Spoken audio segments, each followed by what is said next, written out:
विद्यालय प्रसारण सुनने वाले हमारे नन्हे मुन्ने प्यारे प्यारे बच्चों को हमारा प्यार भरा नमस्कार। प्यारे बच्चों, आज का ये कार्यक्रम आप सुन रहे हैं आकाशवाणी कोटा की ओर से।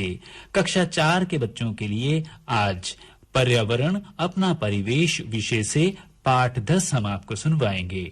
आज का विषय है पानी और हम, और ये जानकारियां आपके लिए लेकर आ रही हैं वार्ताकार शिक्षिका श्रीमती बीना केदावत। तो आइए सुने ये महत्वपूर्ण और जरूरी जानकारियां।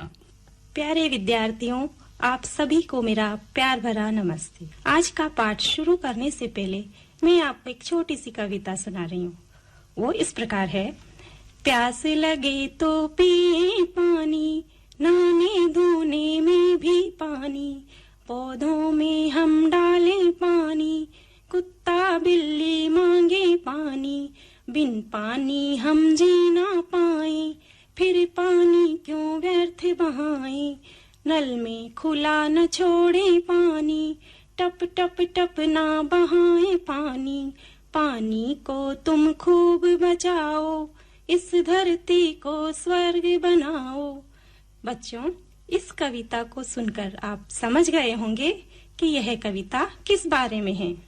हाँ, बिल्कुल सही समझ रहे हैं आप। इस कविता में पानी के बारे में बताया गया है और इसी से हमारा आज का पाठ संबंधित है, जिसका नाम है पानी और हम। यह पाठ कक्षा 4 का पर्यावरण विषय का है। बच्चों, पिछली कक्षा में हमने अपने घर पर पानी के उपयोग जैसे नहाने, कपड़े धोने, पीने, खाना पकाने, पौधों को पिलाने आदि के बारे में पढ़ा था। इन सभी कामों के अलावा पानी के और भी कई उपयोग होते हैं, जैसे कारखानों में, बाग बगीचों में, होटलों में, मकान बनाने में, गाड़ियां धोने में, पंचर वाले की दुकान पर, खेतों में सिंचाई करने में। आप सभी ने इन कामों में पानी का उपयोग होता देखा है ना बच्चों? पर क्या यह भी जानते हैं कि इन सभी कामों के लिए पानी कहाँ से आता है? हाँ बच्चों, आप बिल्कुल सही समझ रहे हैं। पानी हमें नल, कुएं, बावड़ी, तालाब, बोरिंग, नहरों, नदियों आदि से प्राप्त होता है। आपको इस कक्षा के प्रसारण के बाद एक काम करना है। वह यह है कि आपके गांव या आसपास में यदि कोई नदी, तालाब या नहर है तो उनके नाम आप अपनी कॉपी में लिखेंगे, और अगर आप इनके नाम नहीं जानते हैं तो अपने बड़ों या पड़ोसियों से पूछकर भी लिख सकते हैं।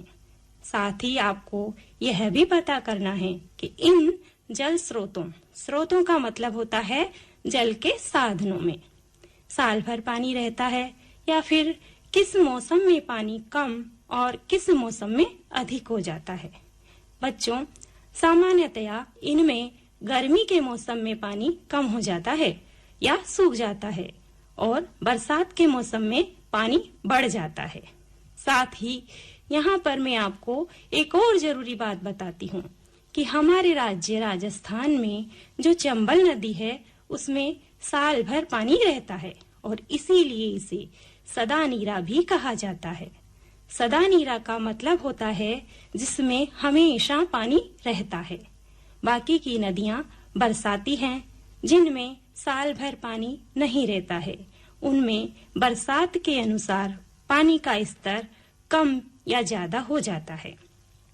बच्चों, अब हम उन स्थानों की ओर चलते हैं जहाँ के पानी को हम पवित्र मानते हैं, और वहाँ से पवित्र जल लेकर आते हैं, जिसे हम विभिन्न प्रकार की पूजा या त्योहारों पर काम में लेते हैं। जैसे हरिद्वार, बद्रीनाथ, केदारनाथ से जो जल लाया जाता है उसे हम गंगा जल कहते हैं, क्योंकि इन स्थानों पर गंगा नदी बहती है, और गंगा नदी हमारी राष्ट्रीय नदी भी है। इसे हम माँ गंगा या गंगा माँ के नाम से भी जानते हैं या पुकारते हैं। इसी तरह इलाहाबाद से जो जल लाया जाता है उसे त्रिवेणी जल कहते हैं। यहाँ पर 3 नदियों का संगम होता है। संगम का मतलब होता है मिलना। इसका मतलब यह है कि यहाँ पर गंगा, यमुना और सरस्वती तीनों नदियाँ मिलती है, और इसी के कारण यहाँ के जल को त्रिवेणी जल कहते हैं।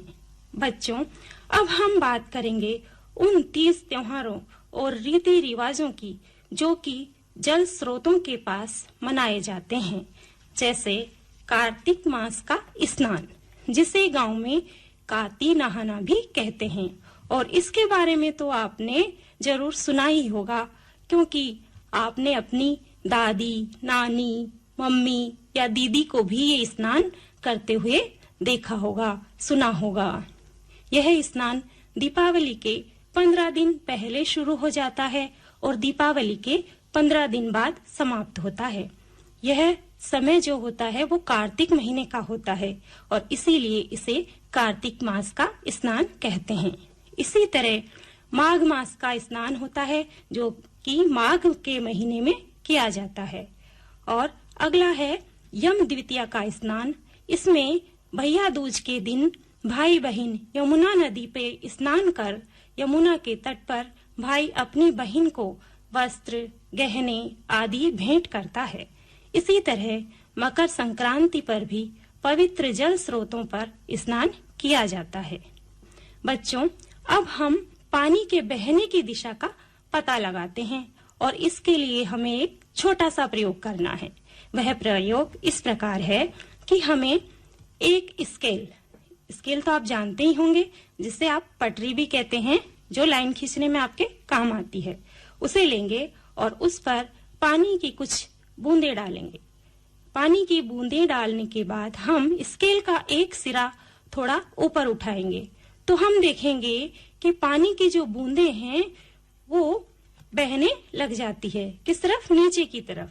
और यदि हम उस ऊपर वाले सिरे को थोड़ा सा और ज्यादा उठा देते हैं तो पानी की जो बूंदे हैं उनकी बहने की गति तेज हो जाती है। इसी तरह सिरा नीचा करने पर पानी के बहने की गति धीमी या धीरे हो जाती है। बच्चों, इस प्रयोग से हम यह जान गए हैं कि पानी हमेशा ढलान की ओर बहता है। इसीलिए हमारे घर के कमरे या आंगन में जब पानी गिर जाता है तो वह उसी ओर बहता है जिस तरफ फर्श का ढलान होता है। जिस प्रकार हमारे घर के आसपास नालियों का पानी जमीन पर ढलान की ओर बहता है और आगे चलकर किसी जल स्रोत में मिल जाता है या फिर किसी गड्ढे में जाकर इकट्ठा हो जाता है, उसी तरह नदियों का पानी भी बड़ी नदियों में मिलकर या आगे जाकर झीलों या समुद्र में इकट्ठा हो जाता है। बच्चों, आपने कभी अपने विद्यालय में भारत की नदियों का मानचित्र का मतलब समझते हैं आप? नक्शा, वो तो आपने जरूर देखा होगा। यह नक्शा आपके इस पाठ में भी बना हुआ है। इस नक्शे में नीले रंग की रेखाएं नदी के बहाव क्षेत्र को दर्शाती अर्थात बताती या दिखाती है और बड़े क्षेत्र में फैला नीला रंग समुद्र को दिखाता है या दर्शाता है। इसी मानचित्र में हम भारत में बहने वाली प्रमुख नदियों के नाम भी जान लेते हैं, जैसे गंगा नदी, यमुना नदी, कृष्णा नदी, गोदावरी नदी, नर्मदा नदी, ब्रह्मपुत्र नदी, कावेरी नदी, महानदी, सतलज नदी, चिनाब नदी और रावी नदी। ये सभी हमारे देश की प्रमुख नदियां हैं। अब हम इसी नक्शे के नीचे देखते हैं, हमें समुद्रों के बारे में जानकारी मिलती है। इस नक्शे के नीचे 3 समुद्रों के नाम हैं। पहला है हिंद महासागर, दूसरा है अरब महासागर और तीसरा है बंगाल की खाड़ी। बच्चों, अब तक हमने पढ़ा और समझा कि हमें पानी कहाँ से मिलता है और इससे क्या क्या काम किए जाते हैं, लेकिन हमने हमेशा यह भी सुना और पढ़ा है कि हमें पानी व्यर्थ का मतलब होता है बेकार, नहीं बहाना चाहिए। क्या आप जानते हैं कि हमसे ऐसा क्यों कहा जाता है? हाँ, इस बात को हम इस तरह से समझते हैं कि हमारी धरती पर कितना पानी पीने योग्य है। यदि हम पूरी धरती को एक बाल्टी के बराबर माने तो उसमें से एक छोटा चम्मच भर जितना पानी ही हमारे पीने के लायक है। इसीलिए हमें पानी का महत्व समझना चाहिए और हमेशा इसे बचाने की कोशिश करनी चाहिए। अब हम पानी के महत्व को समझने के लिए एक प्रयोग करते हैं। एक आधा लीटर की प्लास्टिक की बोतल लेकर कहीं टपकते हुए नल के नीचे रखते हैं और इसका समय भी नोट करते हैं। हम देखते हैं कि लगभग आधे घंटे में यह बोतल टपकते हुए पानी से ही भर जाती है। तो बच्चों, इस हिसाब से 24 घंटों में 24 लीटर जल बेकार बह जाता है। इस प्रयोग से हम यह समझ जाते हैं कि हमारे आसपास स्कूल, घर, सड़क, जहाँ कहीं भी हम नल से पानी टपकता देखें या नल खुला देखें तो उसे हमें तुरंत बंद करना है, या फिर अगर हम वहां तक नहीं पहुंच पा रहे हैं, बच्चे छोटे हैं अगर, तो हमें उसे किसी से बंद करवाना है। बच्चों, बोरवेल, कुएं आदि में पानी जमीन के अंदर अर्थात भूगर्भ से आता है। पर आपने कभी सोचा है कि भूगर्भ में ये पानी कहाँ से आता है? वास्तव में बरसात का पानी जमीन में रिस रिस कर भूगर्भ में और जाता है। यही पानी कुएं, बोरवेल और बावड़ी में आता है। अगर आज हम इस पानी को व्यर्थ बहा देंगे तो भविष्य में, मतलब हमारे आने वाले समय में, हमारे लिए पानी की समस्या हो जाएगी, क्योंकि जितनी तेजी से हम भूगर्भीय जल का उपयोग करते हैं वह उतनी तेजी से नहीं भरता है, क्योंकि यह बरसात पर निर्भर करता है। बच्चों, अब हमें यह भी जान लेना चाहिए कि पानी बचाने के लिए क्या क्या करना चाहिए। सबसे पहले तो हमें आवश्यकता के अनुसार ही पानी का उपयोग करना चाहिए। नंबर 2 है, पानी को बेकार नहीं बहाना चाहिए। नंबर 3, बूंद बूंद पानी को भी बचाने का प्रयास करना चाहिए। और नंबर 4 है, जहाँ कहीं भी हम नल खुला या टपकता देखें तो तुरंत उसे ठीक से बंद करना या करवाना चाहिए। तो बच्चों, ये तो थी पानी को बचाने वाली बातें। आगे हम जानेंगे कि पानी गंदा क्यों होता है और उसे साफ या स्वच्छ कैसे रखा जा सकता है। कहते हैं कि बहता पानी स्वच्छ होता है, परंतु सब जगह ऐसा नहीं होता है। जब कारखाने, ऑफिस आदि से निकलने वाले गंदे पानी की नालियां बहते पानी में मिल जाती हैं, तो वह पानी फिर साफ नहीं रहता है। हमारे देश में कई नदियों का पानी इसी प्रकार गंदा हो रहा है। जैसे बालोतरा, जो कि बाड़मेर जिले में है, यहाँ लूनी नदी के आसपास रंगाई का कार्य किया जाता है और यहाँ से निकलने वाला गंदा पानी लूनी नदी में मिल रहा है। इससे नदी का पानी गंदा और दुर्गंध युक्त का मतलब है बदबूदार हो रहा है। ऐसे पानी के उपयोग से कई प्रकार की बीमारियां हो सकती हैं, जैसे डायरिया, टाइफाइड, पीलिया, दस्त आदि पेट संबंधी रोग हो जाते हैं। यदि समय पर इनका उपचार या इलाज नहीं किया जाए तो ये रोग गंभीर भी हो सकते हैं। इसीलिए हमें हमारे आसपास बहने वाले नदी, नालों, तालाबों, कुओं आदि में किसी भी प्रकार की गंदगी नहीं डालनी चाहिए और यदि कोई ऐसा करता है तो हमें उसे भी रोकना चाहिए। यदि हमारे घर के आसपास कहीं पानी इकट्ठा होता है तो वहाँ मक्खी, मच्छर आदि पैदा हो जाते हैं और वह पानी भी बदबूदार हो जाता है। इससे बचने के लिए हमें पानी को गड्ढों में इकट्ठा होने से रोकना चाहिए और उसे नालियों में मिला देना चाहिए। हमें पानी के सभी साधनों जैसे कुएं, बावड़ी, नदी, तालाब, झील आदि को साफ रखना चाहिए और साथ ही पीने के पानी को हमें उबालकर, छानकर, फिटकरी डालकर या फिर क्लोरीन की गोलियां डालकर साफ करने के बाद ही काम में लेना चाहिए। आजकल तो घरों में वाटर प्यूरिफायर भी लगवाते हैं, जिससे भी पानी को साफ किया जा सकता है। हो सकता है आप लोगों के घरों में भी यह मशीन लग रही हो, और यदि ऐसा नहीं है तो फिर आप पानी को उबालकर, छानकर फिटकरी या क्लोरीन डालकर ही काम में लें। इसी प्रकार हमारे देश की सरकार ने गंगा नदी को साफ करने के लिए नमामि गंगे नामक एक समेकित गंगा संरक्षण कार्यक्रम चलाया है। इससे हमारे देश के 5 राज्यों के 97 शहर और 4,465 गांव जुड़े हुए हैं। इस कार्यक्रम में गंगा नदी के किनारे रहने वाले लोगों को शामिल किया गया है। इससे हमारी गंगा नदी, जिसे हम मां समान समझते हैं, वह स्वच्छ और निर्मल हो जाएगी। तो बच्चों, ये था आज का आपका पाठ पानी और हम। अब हम इस पाठ को सुनने के बाद सीखे हुए मुख्य बिंदुओं पर भी एक नजर डालते हैं।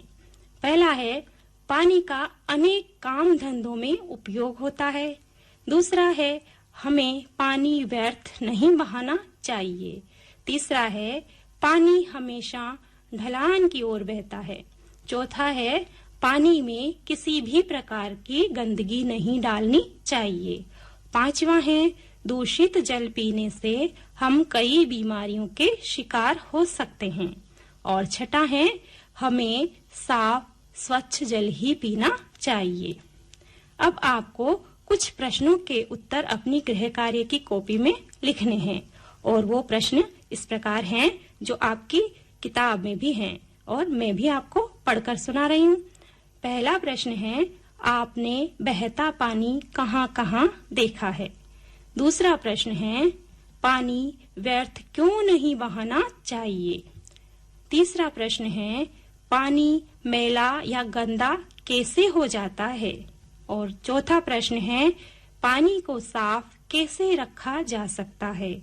और अंतिम प्रश्न है, दूषित या गंदे पानी के सेवन से कौन-कौन सी बीमारियां हो सकती है?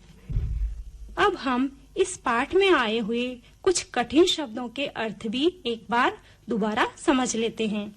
जैसे पवित्र का मतलब होता है पावन, स्रोत का मतलब होता है साधन, मानचित्र का मतलब होता है नक्शा, दूषित का मतलब गंदा, भूगर्भ का मतलब जमीन के नीचे, स्वच्छ का मतलब साफ, व्यर्थ का मतलब बेकार। और पाठ के अंत में मैं अब आपसे यही कहूंगी कि व्यर्थ ना बहाओ पानी, बूंद बूंद बचाओ पानी, स्वच्छ निर्मल बनाओ पानी, जीवन का आधार है पानी। आज के लिए बस इतना ही। अब आपकी अध्यापिका बीना केदावत को दीजिए इजाजत। फिर मिलेंगे किसी नए अध्याय, नए बिंदु के साथ। तब तक के लिए स्वस्थ रहिए, मस्त रहिए। धन्यवाद। विद्यालय प्रसारण में आज कक्षा चौथी के बच्चे पर्यावरण अपना परिवेश विषय से पाठ 10 में पानी और हम पर महत्वपूर्ण जानकारियां सुन रहे थे। वार्ताकार शिक्षिका थी श्रीमती बीना केदावत। आकाशवाणी कोटा की ओर से ये कार्यक्रम प्यारे प्यारे बच्चों के लिए प्रस्तुत किया रामनारायण मीणा ने। अब आज्ञा दीजिए, नमस्ते।